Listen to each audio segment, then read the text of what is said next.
कहानी परीक्षित और तक्षक नाग का श्राप। एक समय की बात है जब एक राजा के क्रोध और एक आशी के श्राप ने उसके जीवन का अंत कर दिया।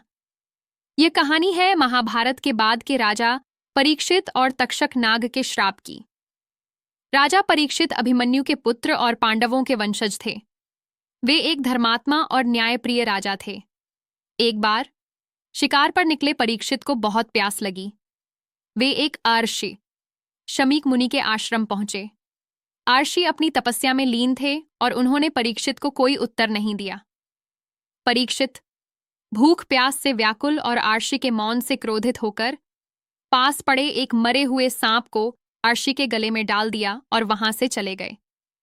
जब शमीक मुनि के पुत्र श्रृंगी ऋषि लौटे और उन्होंने अपने पिता के गले में मरा हुआ सांप देखा तो वे अत्यंत क्रोधित हुए।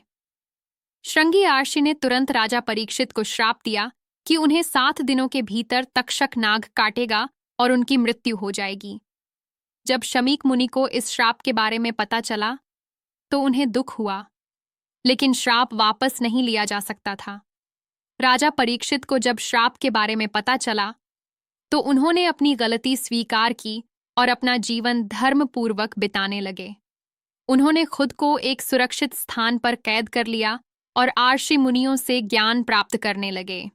7वें दिन तक्षक नाग एक ब्राह्मण के वेश में उनके पास आया और उन्हें काट लिया, जिससे परीक्षित की मृत्यु हो गई।